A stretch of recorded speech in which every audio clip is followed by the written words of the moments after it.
I had an interesting morning. I spent my morning jumping into the frigid water of the San Francisco Bay.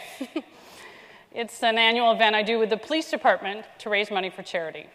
Hopefully I got the seaweed out of my hair. Last year was an unusual circumstance in which we had a very high-profile Wish family attending the event. And Chelsea and Matt Cain from the San Francisco Giants had issued me a personal challenge. If I could raise $50,000, they would match it with another $50,000. So the news picked it up, which was exciting, and every network was coming with a camera, which was unusual for a charity event. And normally I wear a goofy costume into the water. Last year, the chief and I talked about it. We thought it was appropriate to wear our Bat Kid t-shirts. So I began to think about that scenario. Cold water, wet t-shirt, a lot of cameras. I think you know where I'm going. So I did a little dress rehearsal to make sure I didn't embarrass myself or anyone else. And I am happy to report success. No wardrobe malfunction. Not a bad way to spend a morning and raise $100,000 for my favorite charity. Trouble is, I don't know what I did with my wet clothing. So a day goes by, a couple days, week, 2 weeks. And I forget about it, actually, and I'm having a meeting with the police chief and some of his staff, and one of his key staff members comes up to me just before the meeting, and he leans in rather discreetly, and he says, "We have your clothes. The Hall of Justice." And the look of mortification on my face, because, first of all, how do you know they're mine? We're talking about undergarments. So my first leadership lesson is don't let the police take your panties. Honestly, it's about humor and making fun of yourself and remembering that it is critical in a workplace and creating an environment of excellence. It's really important to have self-deprecating humor. And sometimes when things go awry, great things can come of it. In fact, some of the greatest successes I've had have been a result. And if nothing else, you'll have a story for your TED Talk, right? What is the most valuable asset of your organization? In my opinion, it is talent. It's your team. It is the people who make it all happen, right? One of the things that is critical in assembling a team is making sure that you're picking people who support that environment, who are looking for results-oriented, right? To be happy, to enjoy working with each other. It's creating an environment for excellence, I like to say. And, a lot of folks have addressed and said, well, that Bat Kid thing, that must be the most significant thing of your career. And while it did get billions of impressions and 117 countries talking about it, and tens of thousands of people who came to San Francisco to help fulfill a wish, and it became one of the biggest news stories of the year, and now will be the subject of a documentary, it was not the greatest accomplishment of my career. The greatest accomplishment is assembling the team that made that happen, the people that I have the honor and privilege to work with. And when I talk about teams, I want to start at the beginning, hiring. And I think there's not enough attention paid on hiring, and it makes me, frankly, more nervous hiring than firing. And if you've ever made a bad hire, you know what I'm talking about. Because I'm not just looking for talent and experience.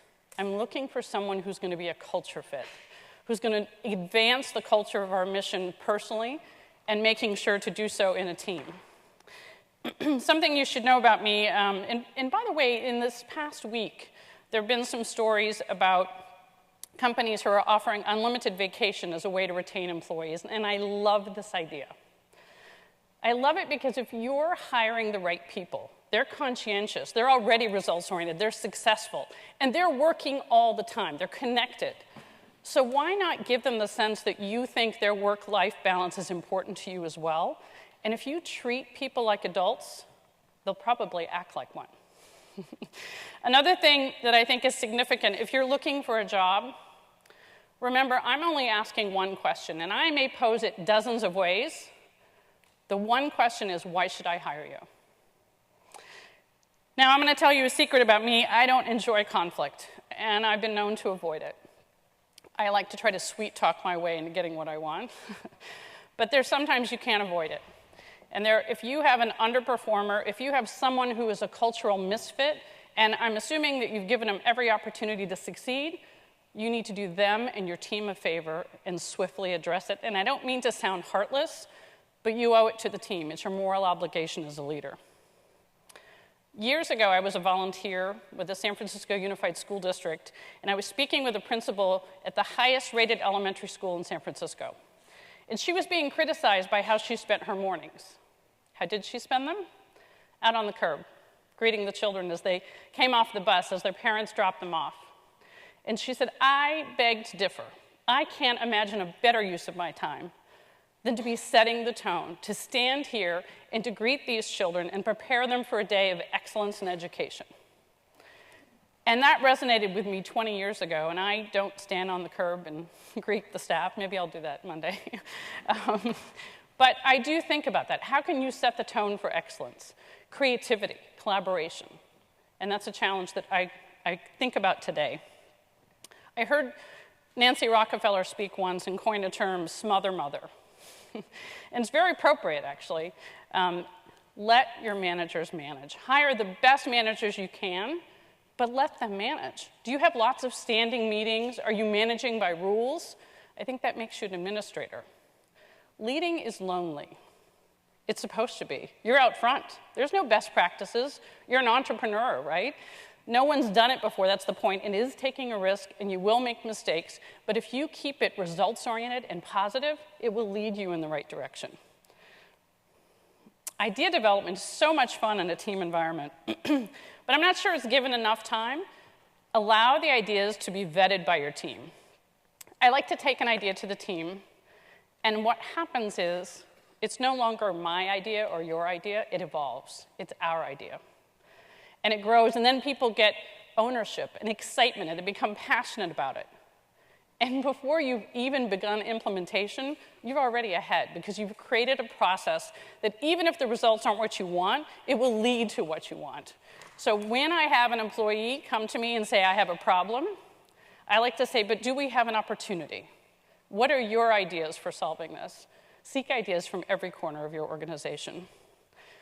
In digital age, thank goodness for email and text messaging and Skype and all the ways that we can speak to each other for technology. And that's great. But it really is all about relationships. And the strongest relationships with your constituents is going to be built on face-to-face communication. Something I know I've learned, I struggle with, but more and more time that I can be spent face-to-face, the better the relationships. All those little successes should be celebrated. And by the team.